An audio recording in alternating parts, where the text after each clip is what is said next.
Você ouve Debate 93 com J.R. Vargas. O assunto é um assunto estranho.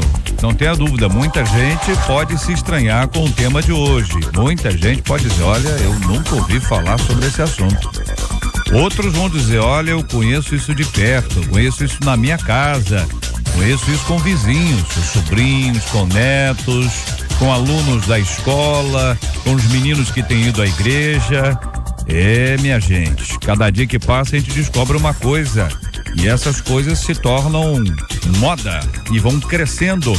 É o que diz aqui uma de nossas ouvintes, a cada dia tem se tornado mais comum o problema da automutilação. Automutilação em adolescentes, inclusive cristãos. Pesquisas apontam que em alguns casos a prática começa com uma espécie de modinha alimentada pelas redes sociais. Muitos pais não percebem e tampouco imaginam que seus filhos façam cortes nos braços, pernas e em outras partes do próprio corpo, muitas vezes apenas para serem aceitos nos grupos. Não é o único caso, mas essa é uma possibilidade. Como detectar e combater a automutilação na adolescência? Quais são as ferramentas que nós temos? Que tipo de orientação pode ser dada para o pai, para a mãe e para o adolescente que está acompanhando a gente, que tem uma amiga que fez, um amigo que fez e aí acaba se sentindo pressionado a fazer igual? O que a igreja pode fazer para ajudar a combater esse mal? Essa linguagem a gente consegue encaminhar também para a igreja. A igreja pode ser um lugar que pode ser um lugar de apoio, de suporte para que isso possa ser eliminado. Como criar adolescentes sadios que não se desesperam diante das pressões da turma? Ou seja, que apesar da pressão, que apesar das modas, apesar dessa ação, ainda assim permanecerá firme, porque firme é o lugar onde ele está. Quero ouvir a sua opinião. É agora, no Debate 93 de hoje. Está entrando no ar. Debate 93.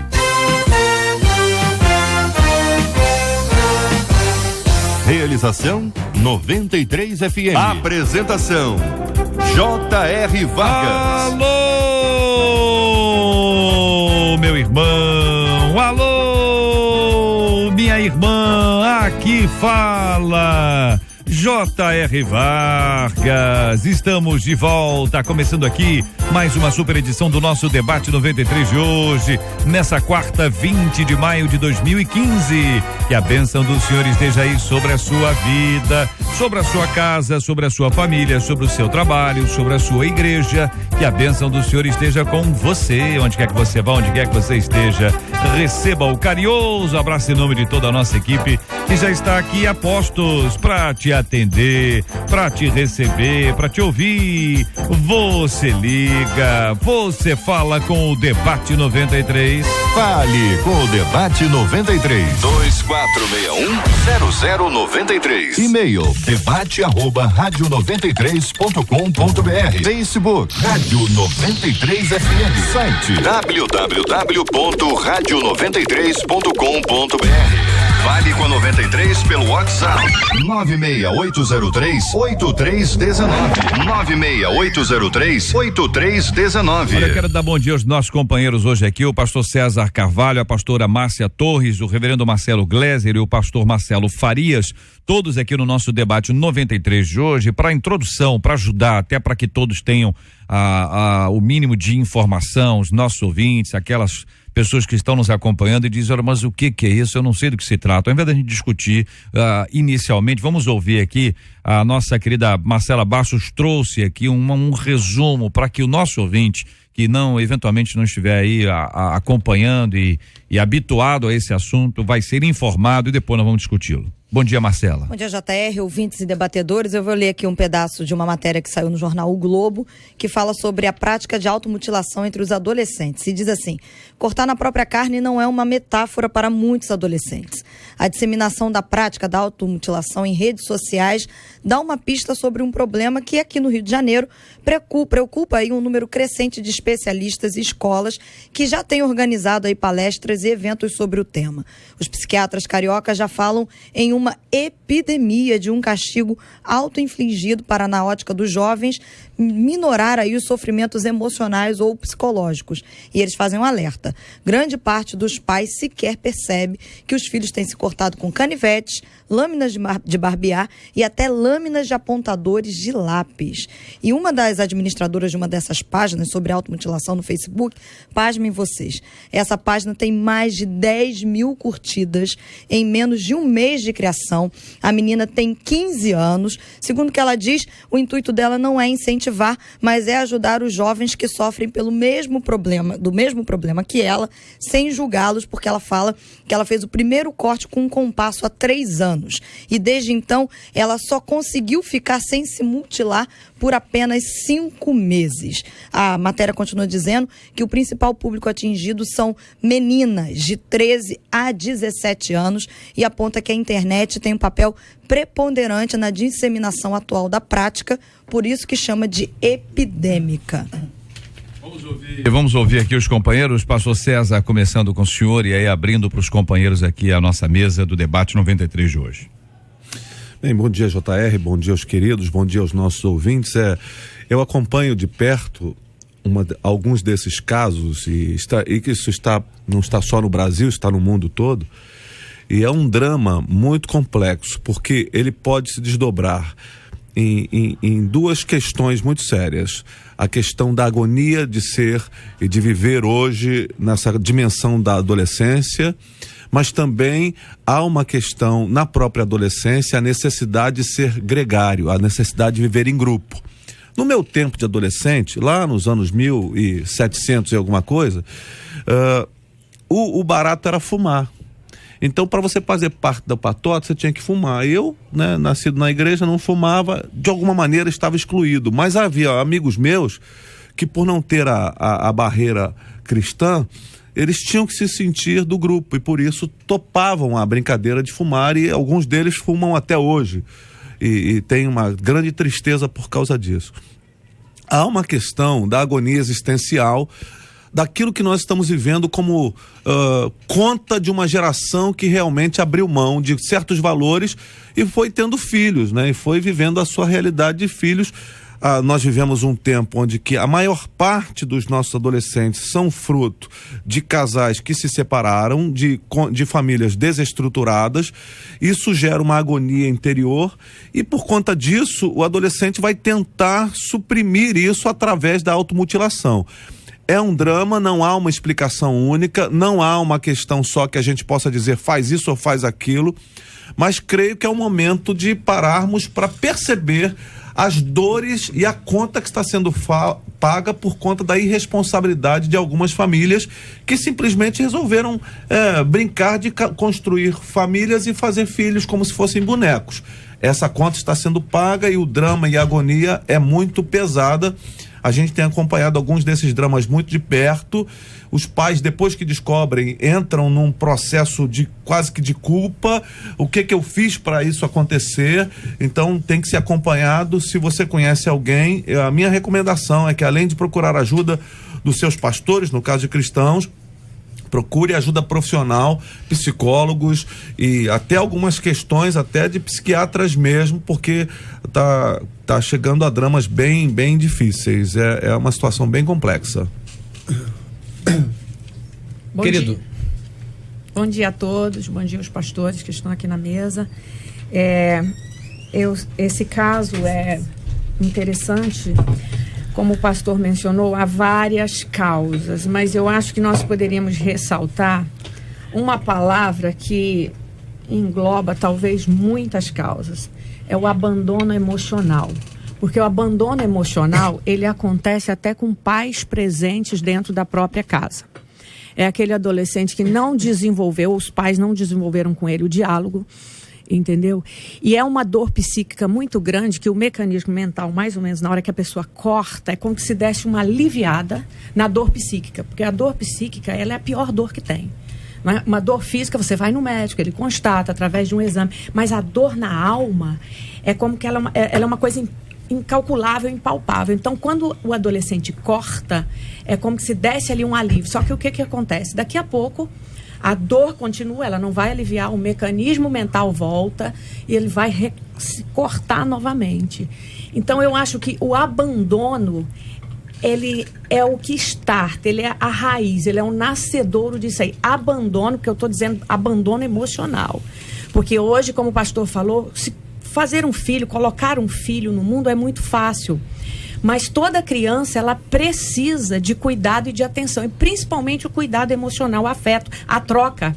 O adolescente, ele troca com o grupo porque normalmente ele já foi excluído da própria casa dele. Ele não tem diálogo, ele não tem abertura, ele não tem confiança de chegar para um pai e contar de repente uma fraqueza dele ou dizer que errou. Às vezes ele não tem essa abertura. Então, isso é uma fuga também. Agora, nós temos várias outras causas também que demonstram que, através de estudos, que a violência na infância também, ela propicia muito isso. Às vezes uma criança que foi violentada no sentido de apanhar muito, ela começa a se cortar também. Tem vários outros casos que mostram isso. Então, mas eu diria que a palavra abandono emocional é o que leva o adolescente a partir para o grupo. E é uma dor, a pessoa que está lidando com isso nunca deve julgar. Porque não é questão de julgamento e nem dizer assim, não faça isso ou você não pode fazer isso, não vai adiantar nada. Porque é sob pressão emocional que ela faz. Então, quanto mais pressão, o pai mesmo que descobrir, porque a maioria não sabe, ele deve dar abertura no sentido de não pressionar, mas dar abertura para saber o que é que está acontecendo. Porque se pressionar, eles se escondem mais ainda, porque essa é uma característica do adolescente. Tanto é que eles vivem de manga comprida, quem se corta normalmente até no calor, essa é uma característica, entendeu? Então, é uma questão que, dentro da igreja, nos chama mais atenção ainda. Né? Eu não sei se os pastores concordam, mas dentro da igreja é uma questão realmente que é, assim, urgente. JR, eu quero desejar um bom dia para todos nós aqui, para toda a equipe da 93, para os nossos queridos ouvintes. E eu quero ir um pouco mais lá atrás, né, do que o pastor César e a pastora Márcia falaram, que é a questão da prevenção. É lá atrás. O que está faltando? Hoje, a nossa sociedade, infelizmente, na grande maioria, ela contratou duas funcionárias do lar, que isso tem sido uma desgraça na vida dos nossos pequeninos. Chama-se TV e computador. Qual é a ideia de abandono? A pastora Márcia falou muito bem a ideia do abandono. Os pais estão trocando a ideia de dar um alimento, dar uma roupa de marca, um tênis de marca, por dar o amor. E aí fica naquela correria que é a nossa pós-modernidade mesmo, e as nossas crianças acabam invertendo os valores. E nisso eles perdem o seu próprio valor. Os nossos meninos e meninas estão perdendo o seu valor. Por outro lado, a gente tem uma arma, que é a mídia, que tem massacrado a nossa juventude. A ideia de que eu posso ser como um ator tal, eu posso fazer como aquela atriz fez, porque ela é famosa, porque ela tem, porque ela faz. Porque nós, assim, generalizando, né? Nós, sociedade brasileira, nós estamos abandonando, que é a palavra da pastora, quem mais nós deveríamos estar perto, filhos. Se trabalharmos a prevenção, como qualquer outra dor de cabeça, nós teremos um tratamento bem mais suave, bem mais fácil. Bom dia, JR, bom dia a todos os ouvintes, bom dia a todos os debatedores. Eu não tinha noção da gravidade do assunto até receber a pauta, e quando eu recebi a pauta, eu procurei na internet, pesquisei na internet e vi que isso está se tornando realmente uma epidemia, algo realmente viral, algo imenso, grandioso entre adolescentes.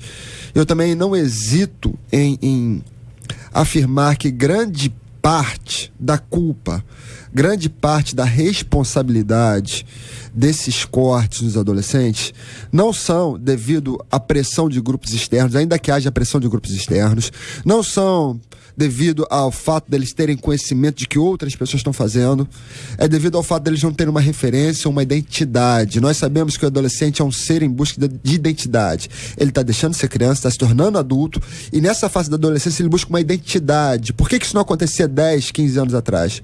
Porque ainda que houvessem crises familiares, o conceito de núcleo familiar, pai, mãe, filho, ainda era um conceito estável, e o pai e a mãe ainda eram presentes no lar e exerciam disciplina em relação aos seus filhos, coisa que hoje não acontece mais. O pastor César pôs da forma mais clara possível. Hoje não se faz mais filhos, hoje se faz criança e se larga no mundo. E nessa busca por identidade, qualquer porto se torna um porto seguro quando você não tem o porto seguro do pai e da mãe. Portanto, se houvesse uma maior interação do pai e da mãe, preocupação, cuidado, referencial, o adolescente homem olhasse para o seu pai e dissesse: eu quero ser meio igual ao meu pai. A adolescente mulher olhasse para sua mãe e dissesse: eu quero ser igual à minha mãe, eu não quero ser igual ao grupo que está lá fora, eu tenho referenciais estáveis dentro de casa. Talvez essa fase conturbada da adolescência acontecesse com menos cortes no braço. Vamos aqui a alguns casos no WhatsApp. Um ouvinte diz assim: eu já sofri desse mal na época da minha adolescência. Eu tive a minha fase roqueira, acredito que muitos também tiveram. E para andar entre aqueles que eu acreditava serem meus amigos, eu tinha que fazer coisas que eu nem mesmo acreditava. Hoje, com 21 anos, percebo que nada daquilo existia. Eu tenho marcas, hoje, não da mutilação, mas de lembranças profundas. Vamos lá, vamos continuar. Ainda tem mais aqui. Uma ouvinte que escreveu agora, ela diz assim: eu tenho 23 anos e infelizmente eu me corto desde os 17. Ela ainda se corta. Faço sempre isso quando tenho raiva ou tristeza. É uma situação horrível que eu não consigo controlar. A minha perna é toda cortada, os meus braços também. A sensação que eu tenho é de alívio. Eu não sei explicar o porquê ao certo eu faço isso, mas me dá um alívio. E mais uma para a gente encerrar por agora. Essa ouvinte diz assim: bom, eu vim falar um pouco de mim. Antes de eu me converter, eu me cortava. Eu era viciada em cortes. Eu tinha 15 anos quando eu comecei a me cortar. Eu achava aquilo normal. Eu me revoltava e usava a lâmina de barbear para cortar os pulsos, a minha barriga, tudo escondido dos meus pais. Eu era desses grupos do Face que se mutilavam. Eles falavam que se mutilar amenizava a dor por dentro. Mas quando eu me converti, eu vi que isso era uma ilusão da minha própria cabeça. Procurei ajuda e hoje eu sou liberta de tudo isso. Há 2 anos, nunca mais pensei nisso. Hoje eu vejo que eu estava em depressão profunda, na qual eu me mutilava por inteiro. A questão da depressão, que em até bem pouco tempo era negada até pela realidade da igreja, né? A igreja não aceitava a depressão como uma enfermidade. A igreja reputava tudo isso a demônios. Espiritualizava todas as coisas. A depressão, ela pode chegar a raias de fazer as pessoas cometerem coisas. Eu tenho casos na minha família, dramas familiares, que realmente é uma dor, como a pastora colocou. Como é que a gente lida com uma dor que a gente não pode tocá-la? É uma questão, não sei se alguém aqui já teve, mas nevralgia, que é uma dor nas gengivas, que dá a vontade de você cortar e dar soco para tentar aliviar aquela dor, que é nos nervos. É uma situação completamente difícil. Na alma, você imagina uma dor, né, na profundidade disso que nós estamos falando, na alma humana. E um adolescente que está, como a gente disse aqui, sozinho, porque não tem as referências, porque por conta da nova modalidade do mercado de trabalho, as mães também precisaram ir para o mercado de trabalho, então não há com quem conviver, não há com quem pegar as referências. As pessoas, os meninos e as meninas foram sendo abandonados a partir da própria família, como disse a pastora Márcia, e nós vivemos hoje um grande drama. E o que fazer com esses nossos adolescentes, como tratar isso?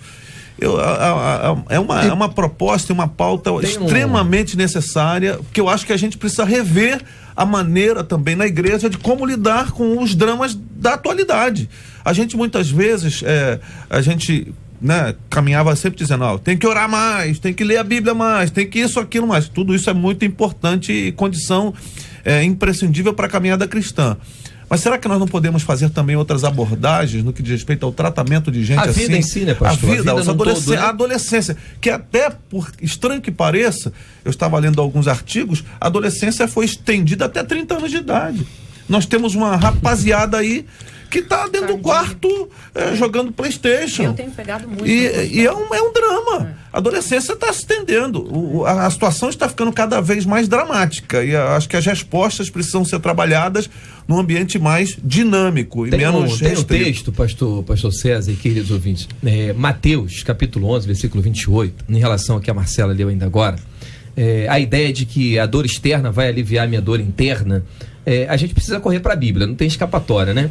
É claro que muitas pessoas não estão nem aí para a Bíblia, estão ligadas aos grupinhos mesmo e aos ensinos extras aí. Mas o texto de Jesus diz assim, olha, vinde a mim todos que estáis cansados e oprimidos, em algumas versões sobrecarregados, e eu vos aliviarei. É papel da igreja não ficar dentro das quatro paredes, pregando, cantando, isso é maravilhoso demais, fazendo teatro ou o que quer que seja, mas é nosso papel como igreja, irmos mesmo às casas, nas famílias, às pessoas, e mostrar esse doutor Jesus, explicar essa situação, não espiritualizando tudo, mas Jesus é tudo, e a gente apresentando essa ideia de que a nossa carga interna precisa ser depositada aos pés de Cristo. Essa perspectiva do alívio, companheiros, que é o que fica claro que as pessoas buscam, né? Os adolescentes têm buscado o alívio das suas questões emocionais, dos problemas que eles se envolvem, etc. Além da questão da turma, que é um outro tópico também importante que a gente pode observar e dar uma olhada nele mais adiante, mas agora esse foco na questão dos alívios, né? O que produz o alívio? Há pessoas que se embebedam, né? Tem gente que se droga, né? Não é isso? Tem pessoas que brigam, tem pessoas que saem no tapa, tem pessoas que têm diversas reações quanto a isso, né? Então nós precisamos desenvolver e achar exatamente o ponto, ou seja, que mecanismo é esse que produz o equilíbrio no sentido de deixar de buscar esse tipo de prática, porque esse tipo de prática não produzirá o alívio. É um alívio temporário. Se é alívio temporário, não é alívio, não é profundo, é raso. É tão raso quanto corte, mas esse corte que fere a pele, que ainda que pareça hoje superficial, é um corte na própria alma, porque você não está conseguindo destruir aquilo que está tentando te destruir. Na verdade, você está ampliando o espaço para que a destruição se desenvolva ainda mais. É necessário que você rompa com isso. E a mensagem que nós temos é a mensagem da palavra. É o Senhor Jesus Cristo que produz o alívio. A pergunta sempre é: como? Como é que funciona isso? Como é que Jesus Cristo produz o alívio? Nós estamos falando de uma questão sobrenatural que nós precisamos traduzir numa linguagem natural para que as pessoas possam entender, especialmente aqueles que estão dizendo agora: olha, eu estou aqui, olha, ó, meus braços, olha as minhas pernas. Eu tô cheio de marcas, já escondi tudo, com blusa grande, com pulseira, com relógio, já fiz tudo o que posso, mas eu não consigo parar. Nós ouvimos gente que continua e ouvimos gente que parou, mas os dois, as duas opiniões, os dois lados, absolutamente absorvidos por isso durante algum tempo. Se hoje não estão, mas já estiveram nessa trilha. Está entendendo? Quando nós vamos numa consulta médica, é a coisa mais simples do mundo. Primeiro, o médico nos ouve.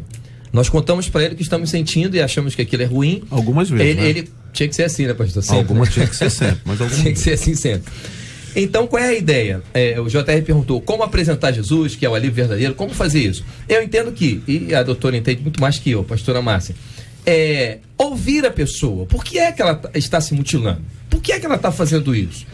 Qual é a razão ou a raiz que fez com que ela tomasse a decisão de se mutilar? Bom, beleza. Se eu vou lá atrás na vida dessa pessoa, eu consigo vir com argumentos muito mais fortes para combater essa ideia de que o corte ou o que quer que seja a mutilação até porque, seja um alívio para ela. O grupo que começa, aquele que segue o grupo, ou seja, se mutila por causa do modismo para ser aceito naquele clã ali, naquele grupo. Talvez nem tenha um porquê, né?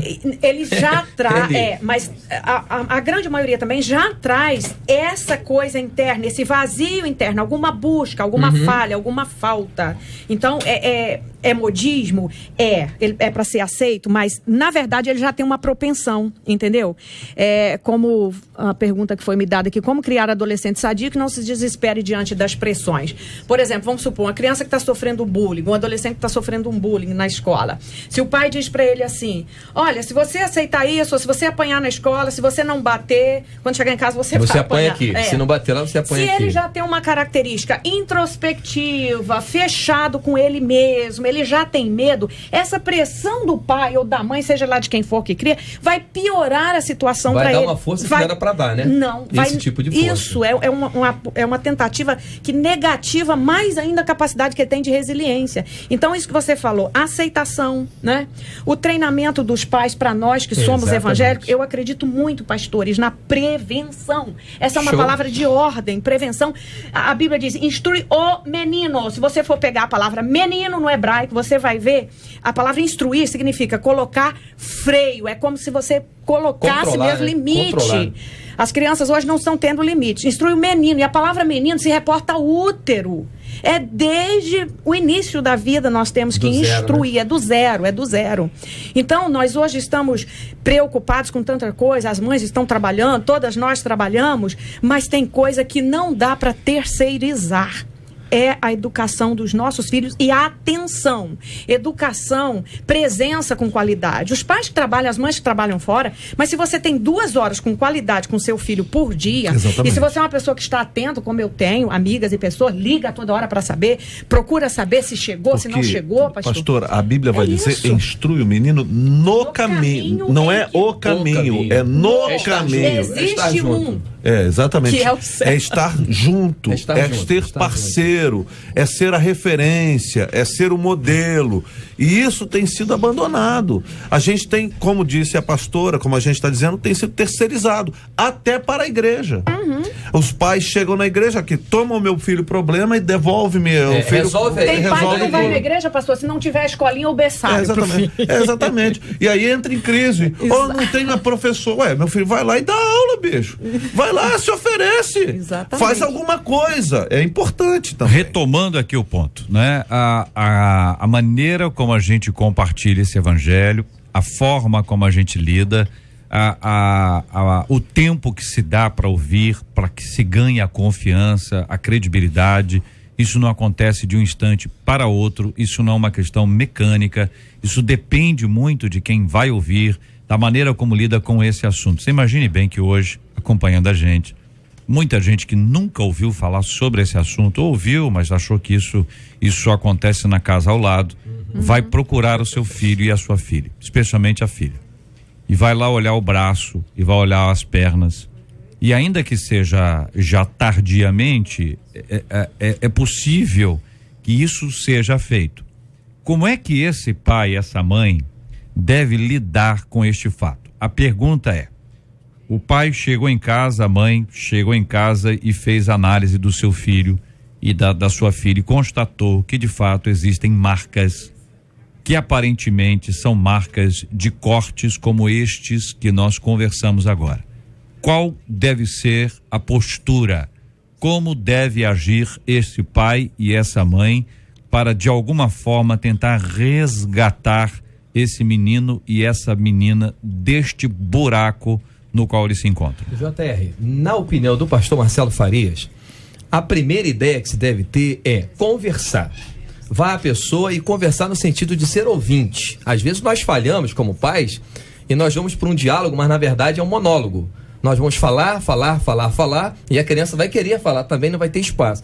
Então eu penso que se aproxime do filho ou da filha, ou quem quer que seja a pessoa, né, o vitimado aí, e ouça a ideia do porquê. Mas filho, filha, por que isso? Vamos conversar e mostrar dentro da Bíblia, 1 Pedro 2,9, que você tem valor, você é povo exclusivo de Deus, você é sacerdócio santo, nação santa, povo adquirido, e começar a entender a ideia do porquê. Por que é que está se fazendo isso? E agora, entendendo o porquê, eu começaria a trabalhar o porquê não fazer. Então, ouvir seria um primeiro passo. Jota, eu lembro de um filme que passou algum tempo atrás, chamado Tráfico, onde o personagem principal era chefe do departamento antidrogas dos Estados Unidos e a filha era viciada. E eu descobri que a filha era viciada, no final do filme já, ele decidiu largar tudo para se dedicar exclusivamente à filha, ao tratamento da filha. Então, para mim, só existe uma resposta possível. Se dedique totalmente ao seu filho. Exatamente. Dê cuidado a ele, dê atenção a ele, dê carinho a ele, dê amor a ele. Saia com ele para passear, vai andar com ele, vai fazer esportes com ele. Você falou da questão do alívio. A prática de esporte é uma das formas de se aliviar de depressão. Portanto, vai andar na rua com seu filho, vai correr com seu filho, vai andar de bicicleta com seu filho, desliga o computador, desliga a internet, vá vivenciar a sua vida com seu filho. Largue tudo. Se tiver condições, tire férias do trabalho, tire férias remuneradas, férias sem ser remuneradas, peça uma licença prêmio, não sei o quê. Mas gaste tempo com seu filho. Demonstre a ele de forma verdadeira que você o ama, para que, enfim, ele possa ter um referencial e pare de buscar o referencial dele na internet. Show. Agora, pastor, se já houve esse distanciamento e essa lacuna emocional aí, vai ter talvez uma barreira que o próprio pai ou cuidador não vai conseguir se aproximar, porque o adolescente ele tem muito disso. Se o vínculo foi formado desde pequeno, você vai ter essa abertura, mas se não foi, a tentativa de aproximação talvez ela não aconteça. Então aí o segundo ponto, o primeiro é esse mesmo que o pastor falou, que você falou, o segundo ponto, busque uma ajuda profissional. Os casos de mutilação, JR, eles estão muito ligados também a casos de bulimia e anorexia. Há muitas correlações nessa área, que são doenças que se correlacionam e alguns são bulímicos e se cortam também. E todos esses casos, eles estão muito ligados à situação de abandono. Na verdade, todos esses casos significam um processo interior que está quebrado. Não é simplesmente um modismo. É algo interior profundo. Exatamente. Então, uma ajuda profissional séria é uma coisa que ajuda muito, até ajudar os pais a como lidar com a situação. Principalmente, por exemplo, que a Marcela leu aqui, a garota que se mutila há tantos anos. Já é uma coisa que virou uma compulsão e uma obsessão. Então, talvez precise dessa ajuda. Este pai e esta mãe, então, ele precisa ter, pelo que eu entendi, paciência, não é? A maneira, cuidado, você não pode chegar em casa hoje e constatar isso e partir para uma agressão, porque a agressão não vai resolver, não é? É claro que algumas pessoas acreditam assim, olha, não, vai bater, vai resolver. Não estou dizendo que não tenha que disciplinar. Estou dizendo que às vezes a pessoa fica tão nervosa, ela age por impulso e depois se arrepende e não resolve. E até a constatação, JR, não pode ser agressivo. Não pode. Porque, gente, tem Nem pais ouvindo agora aqui. Será que meu filho tem isso? Aí vai chegar aqui, tira a roupa aí. Rasgar a roupa da criança pra ver. Vamos dar uma geral pra ver. Se for, mas é essa cena que eu vi, entendeu? Essa cena que eu imaginei. O menino chega em casa agora do colégio, a menina chega em casa, tira aí, mostra o braço, mostra a perna, mostra isso, mostra aquilo, para que possa ser observado e de repente, ai, que bom. Você não tem isso, não tem o quê? Entendeu? Quer dizer, ou seja, ao invés de tratar, simplesmente dá um alívio. Ah, meu filho não tem isso. Então, como se ele nunca fosse ter. Então, é necessário que se acorde para se tratar o assunto. A busca por um profissional sempre ajuda. Se na sua igreja há uma liderança que se comunica com jovens, é importante que também seja acessada, ou seja, são várias ações que elas não eliminam umas às outras, elas não são excludentes, conjunto, né, mas elas se incluem para que a gente possa conseguir chegar num ponto. Agora, existe também, e é necessário que a gente saiba disso, as pesquisas apontam exatamente essa linha, que é a linha da moda. Algumas pessoas fazem isso por alívio, já vimos isso. Mas outras pessoas fazem isso por pressão do grupo e fazem também porque virou moda. Vocês sabem muito bem disso. Nem todo mundo faz aquilo como se fosse uma questão intelectual, uma questão emocional. Eu faço isso porque eu quero dizer isso. Algumas pessoas fazem absolutamente porque outros também fazem. Nós vamos voltar a esse assunto já no debate de hoje. Na 93 FM, J.R. Vargas e o Debate 93. Marcha para Jesus 2015. Olha, minha gente, está chegando a nossa Marcha para Jesus no dia 30 de maio, às 3 da tarde. 30 de maio, 3 da tarde, concentração na Avenida Presidente Vargas, em frente à Central do Brasil, com vários trios elétricos. Após a concentração, a família cristã vai marchar unida em direção à Praça da Apoteose. Este ano vai ser na Apoteose, hein, gente? Para um grande culto de adoração ao Senhor com várias participações. Fernandinho, Eixla, Tonzão, Sarando a Terra Ferida, William Nascimento e muito mais. Sábado, 30 de maio, uma realização do Conselho de Ministros do Estado do Rio de Janeiro, com apoio da 93 FM, no ano do seu aniversário. No mês do seu aniversário. Parabéns, 93 FM. Parabéns, 93 FM. Parabéns, 93 pelo seu aniversário. Essa data foi marcada no meu calendário.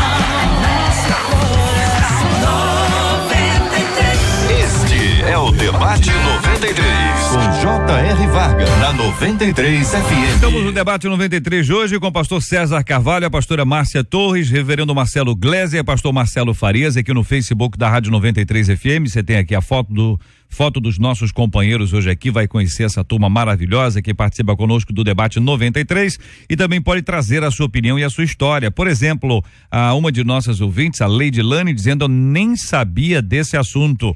Uma outra ouvinte, que eu não mencionarei o nome, ele é de Caxambu, em Minas. Ela diz: eu tenho uma filha de 14 anos, ela diz que conhece colegas da escola que estão nessa prática.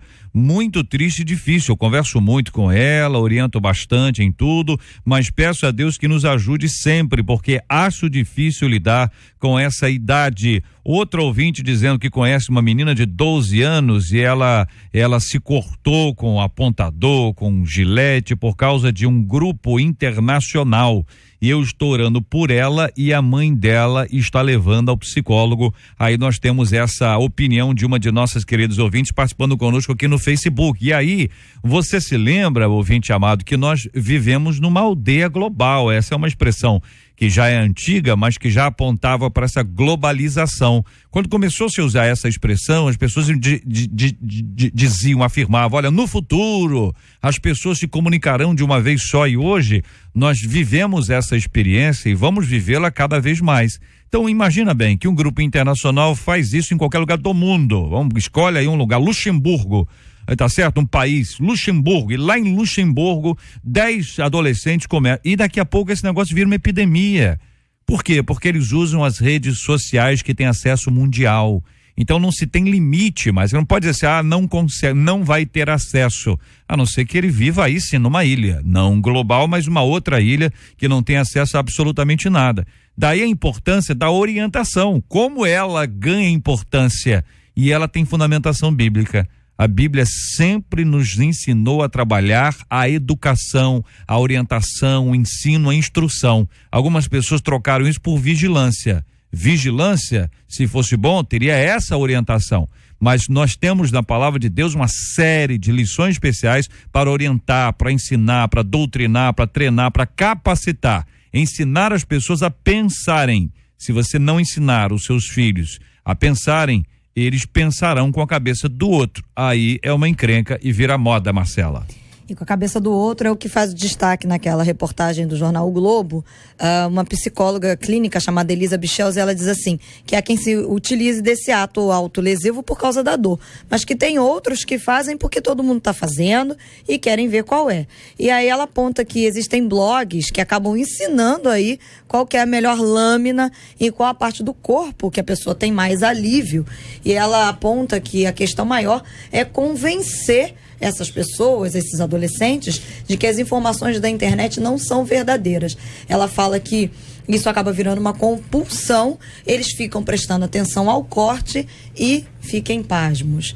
Eles, inclusive, comemoram o aniversário da cicatriz. Olha aí, minha gente. Então, a questão da moda, ela de fato, ela é real. Existem outros ingredientes aí.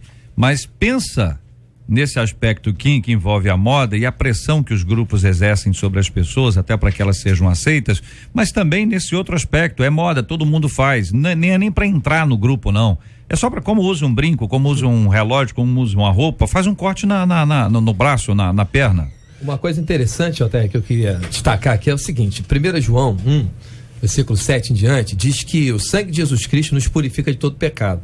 Algumas pessoas têm isso, eu não sei se os colegas vão concordar, como subterfúgio também, para a questão de aliviar a dor interna, a dor da alma, essa coisa toda. E quando se corta, claro, existe um derramamento de sangue. Eu queria só fazer alusão, querido, você que está ligado com a gente aí na 93, conhece alguém ou até mesmo faz isso, presta atenção no seguinte: o único sangue que vai aliviar a tua dor é o de Jesus Cristo. Não existe outro sangue, tampouco o seu, que vai aliviar uma dor da alma ou qualquer que seja a tua dor interna, o teu estresse e tua mágoa, mas é o sangue de Jesus. Jota, esse sangue sim vai nos aliviar. Jota, ontem quando eu estava pesquisando sobre o assunto, eu li uma psicóloga que ela dizia o seguinte: ainda que para entrar num grupo seja obrigatório a automutilação e o adolescente entre nesse grupo e tem que se automutilar, a continuidade da automutilação ela só irá acontecer se o adolescente tiver algum problema interno, porque a automutilação é algo que dói. Você se cortar é algo dolorido. Então, a obrigatoriedade da automutilação para entrada é algo que acontece sim, mas a continuidade talvez já não seja mais uma expressão da necessidade do grupo, mas sim a expressão de um problema interno. Para eu pertencer a um grupo, eu me automutilo, mas a continuidade disso talvez seja um problema interno. E aí surge uma outra questão. Um adolescente de 14 anos é uma criança ainda, no meu modo de ver é uma criança ainda. A pergunta é, você que é pai, você que é mãe, você sabe quais são as pessoas com as quais seu filho se relaciona no computador, na internet, no Facebook? Porque há 10 anos atrás, minha mãe conhecia todos os meus amigos, eram os amigos do playground do prédio. Eram 10, 15, só tinha aqueles. Se alguém se automutilasse, todo mundo sabia, porque só tinham 10 amigos no playground do prédio. Hoje você tem a internet. E a pergunta é, seu pai e sua mãe sabem com quem você se relaciona? Existe algum controle parental sobre isso? Será que seu filho tem cabeça já para se relacionar com quem ele quiser na internet? Será que não há uma liberdade exagerada sobre o que ele vê, com que ele se relaciona, onde ele vai, o que ele faz? Então são todas essas questões que surgem. A gente está dando muita liberdade e essa liberdade está sendo usada em detrimento da espiritualidade, da saúde, dos relacionamentos. Então existe essa necessidade do controle parental sobre a internet. Perfeito, pastor, porque eu penso o seguinte, se a criança ou o adolescente, ele entrou ou ele aceitou a sugestão de um grupo, é porque lhe faltou a referência paterna, materna, de alguma forma espiritual. Porque é muito forte quando você educa uma criança com coerência, com amor, com oração, ensinando a palavra. Isso é muito forte, entendeu? Eles não vão assim, entendeu? Vão cair de cabeça num grupo, assim, se foi. Se tiver um preparo em casa, se tiver um preparo, a base, porque a educação e o que supre essas necessidades emocionais é a segurança, é a confiança, sabe? É saber que tem um pai que pode contar, agora, uma mãe. Tem um outro lado dessa história, que é o lado também que já foi colocado aqui, da própria moda, né, dessa questão toda, mas há também um lado do pai. Alguns pais talvez vão chegar em casa hoje, ouvindo aqui o debate, a suscitação do tema, e vão pesquisar os filhos, vão dar uma olhada nos filhos. Em geral, né? Vão olhar de maneira... E se encontrarem ali aquelas situações, talvez esse pai, essa mãe diz, puxa vida, mas eu ensinei, eu levei para a igreja. Aí vem um peso de culpa sobre o pai que talvez também precisa ser tratado. Não é um absoluto. O fato de você ser um ótimo pai não significa que é um absoluto que você vai ter um ótimo filho. Que seja simplesmente a ausência, porque vai ser exceção, mas... Porque tem aqui a questão da moda, a questão que o menino pode ter sido bem ensinado, pode ter sido bem conduzido, mas a moda exerce uma pressão muito grande sobre as pessoas, tanto adolescentes quanto todos nós. Claro. A gente se veste a partir daquilo que a gente recebe de influência, a gente come a partir daquilo que a gente recebe de influência, a gente vive muito a partir da influência externa. Pastor César, qualquer homem, mulher, madura, ainda assim ele sofre a pressão da moda, acaba desenvolvendo hábitos, inclusive de consumo, apenas por uma questão de satisfação coletiva, observando aquilo que outros fazem e se mirando nesses outros é a sensação de que sou tão bom quanto eles. Exatamente. É a sensação de que eu tenho uma coisa que as pessoas querem ter. Esta sensação que acontece em pessoas maduras, você imagina isso numa outra fase. Então essa colocação de que nem todo filho faz isso por ausência dos pais é fundamental, porque existem pais que são pais cuidadosos, amorosos, presentes na vida dos seus filhos, que andam com os filhos, que passeiam com os filhos, que são amigos, que dialogam, e ainda assim isso pode acontecer. São surpreendidos. Então é um processo que é de constância, não é uma coisa que eu já fiz a minha parte. Mas eu diria, JR, que é uma exceção à regra. Não é regra, claro, né? mas não resta dúvida. É disso que eu estou falando, entendeu? Mas é só para não ter uma ideia de que a regra é o contrário. Claro. Se há exceção para um lado, há exceção para o outro. Uma coisa interessante, eu tenho que voltar à Bíblia, não tem escapatória, são as características do fruto do Espírito, né? Domínio próprio. Exatamente. A gente precisa, né? Eu digo a gente porque é de verdade mesmo, é a gente mesmo, somos todos nós. No que ensinamos os filhos, no caminho que deve andar, ensinar que nesse caminho vai encontrar umas pedrinhas. Tem uns atalhos que vão aparecer na vida da gente, que a gente não deve segui-los, e ensinar a questão do que é o fruto do Espírito Santo, que aí eu quero destacar o domínio próprio. Passar para a pessoa que a pessoa precisa ter decisão. Ela não tem que ser uma pessoa levada no sentido de ser levada por alguém. Conduzida, mas ela precisa ser uma pessoa de pulso. Se nós ensinarmos assim, nós, sociedade, talvez hoje, 2015, nós estamos tratando de um assunto que daqui a 10 anos, os próximos debatedores, JR, terão um trabalo menor. E aí, Marcelo, é o seguinte, se a pessoa aprende a fazer escolhas, ela se preparará para o momento de ter que falar se eu vou ou não vou. Ela vai dizer, não vou. Ah, mas todo mundo vai, todo mundo vai, eu não sou todo mundo.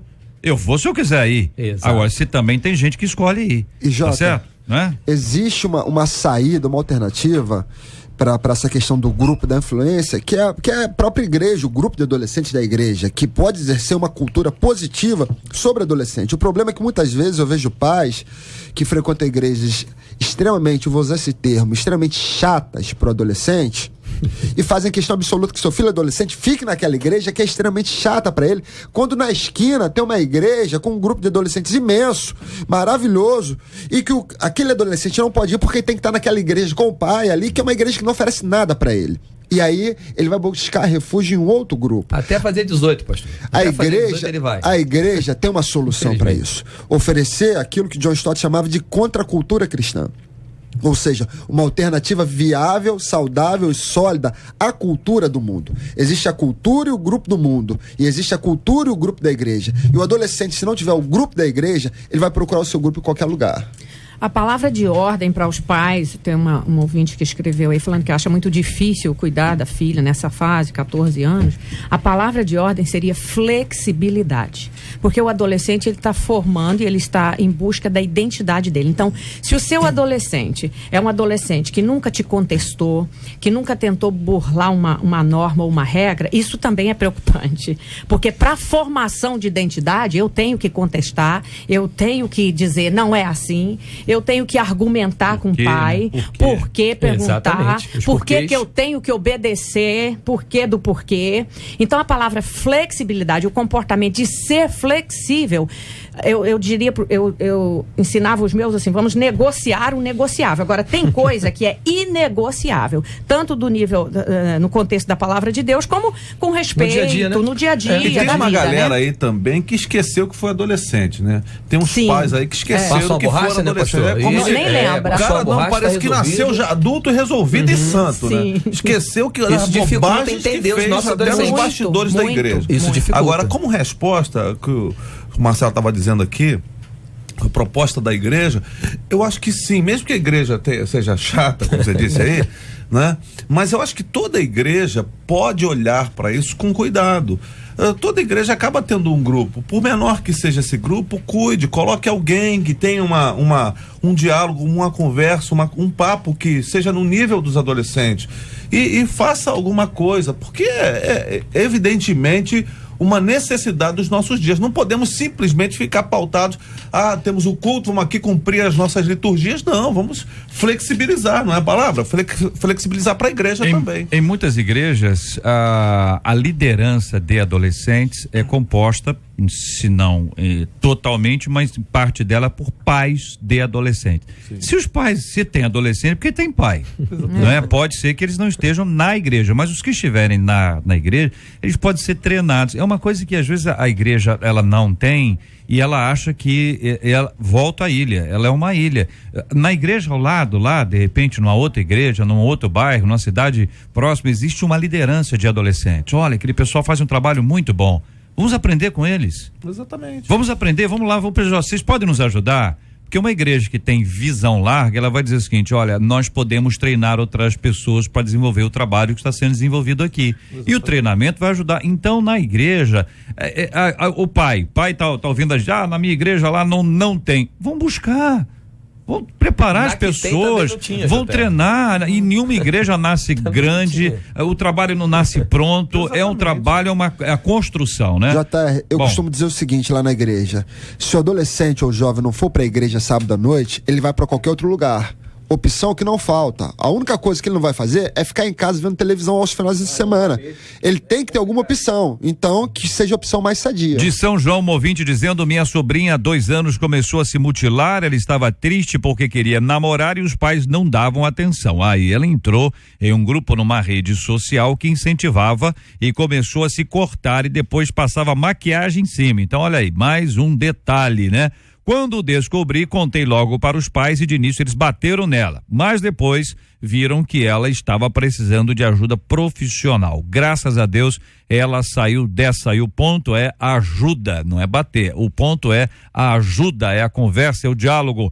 Conversamos hoje sobre um tema extremamente difícil, diferente, que muita gente está dizendo, olha, eu nunca ouvi falar nesse assunto, é um tema novo, mas graças a Deus que os nossos ouvintes nos encaminharam esse assunto e pela graça do Senhor Deus nós pudemos conversar sobre esse tema que traz para o coração de todos nós uma grande preocupação, mas a certeza de que instruídos, orientados pela graça de Deus, nós podemos ajudar. Quero lembrar você, ouvinte, que o programa de hoje vai estar disponível a partir das 19 horas de hoje no nosso site debate93.com.br, debate93.com.br. Você poderá ouvi-lo novamente.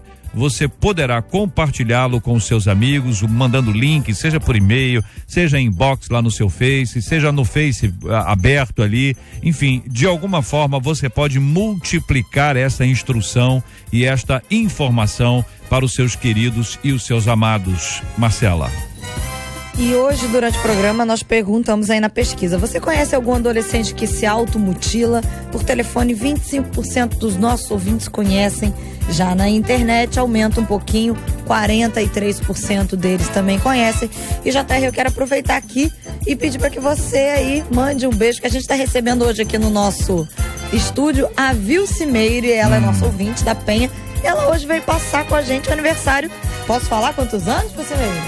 Pode? Ela tá fazendo 50 anos. Olha aí. Tá bem pra caramba. Parabéns. Veio visitar a rádio e veio passar aqui o Não vai ganhar nada? Presentinho, um CD, um DVD. Vou lá dentro, já entendi. Eu queria encorajar os ouvintes. No seu aniversário, pode vir aqui que a Marcela ela tem chaves. Eu? Não, você tem chaves. Tem a ver que a Viviane tá lá dentro. Você não tem um chaves? Não, eu tenho um chaves, o bonequinho do chaves eu tenho. É sobre isso que eu estava falando. O bonequinho do chaves eu tenho. Mas é isso que eu estava falando. Tá na minha casa, nem tá aqui. Então, muito bem, Marcela, muito obrigado a você, muito obrigado aos ouvintes, a participação de cada um de vocês com a gente hoje aqui na nossa 93 FM. Muito obrigado pelo carinho. Um programa difícil, né, gente? Não é fácil e pesado, inclusive o tom. A gente precisa sempre observar o quanto nós precisamos desenvolver a nossa reflexão sobre assuntos modernos, pós-modernos, coisas que estão acontecendo e que a gente se depara com uma realidade muito dura para muitos pais. Você está ligado no Debate 93 com J.R. Vargas. Outra realidade difícil aqui é de uma de nossas ouvintes. Escuta só o que ela diz: olha, por ser negra e estar administrando uma empresa com meu marido, tenho passado por muitas afrontas. É incrível como ainda hoje as pessoas acham que a cor da pele pode definir alguém. Porque quando o negro se destaca na sociedade, ele logo se torna alvo de descaso? Isso tem a ver com a cultura? Discriminação e preconceito são pecados. Como amar alguém que me persegue por causa da cor da minha pele?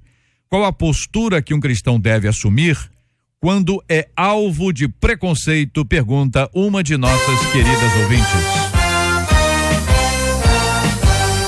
Esses e outros assuntos estarão amanhã, se Deus quiser, a partir das 11 horas da manhã, em mais uma super edição do nosso Debate 93.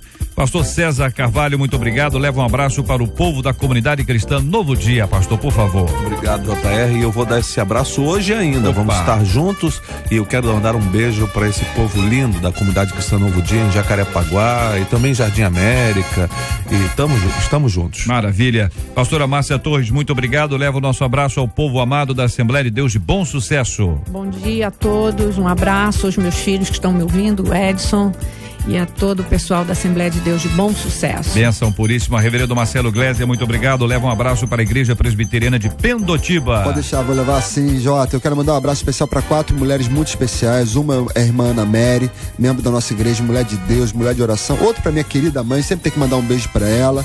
Outro beijo imenso para minha esposa e para minha filha Sofia, de 2 aninhos. Bênção puríssima. Pastor Marcelo, leva um abraço também para a Igreja Batista Central do Jardim Redentor. Pastor Marcelo Farias. J.R. Vargas, meu querido, eu que agradeço estar aqui e aproveito. Hoje, J.R., faz aniversário o Didi. Didi é o nosso secretário lá na igreja. Didi, famoso, hein? Tá, Didi, um abraço pra você, Deus te abençoe, tá ligado no debate. Quero mandar um beijo no coração de toda a minha igreja, Igreja Batista Central do Jardim Redentor, pro meu filhão Lucas, que tá ligado, pro presente que Deus me deu, pra todos vocês, equipe da 93, Marcelinha, todo mundo. E deixar pros ouvintes, JR, 1 Coríntios 6,19.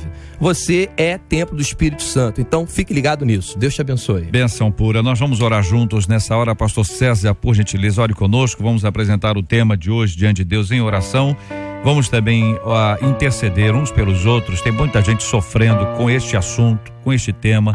Também tem muita gente enfermo. Nós vamos orar pela cura dos enfermos, consolo aos corações enlutados, como temos feito todos os dias. Senhor, nós te bendizemos pela oportunidade de falar com o Senhor na perspectiva de que estamos sendo ouvidos. Senhor, tu conheces as pessoas envolvidas, os pais, os adolescentes, todos envolvidos nesse drama que estamos vivendo, que é como se fosse uma droga que um adolescente usa para se aliviar. Ó Deus, tu és aquele que pode mudar, Senhor, a alma, que tu pode, Senhor, fazer a transformação. Ajuda-nos nesta hora tão difícil. Nós oramos, Senhor, pelos enfermos, todos eles, e eu menciono aqui a Alana, a Amanda, de 2 anos, de 2 meses, Senhor, que está tão mal, tão vivendo um momento tão difícil. Senhor, tu possas colocar as tuas mãos sobre a Amandinha.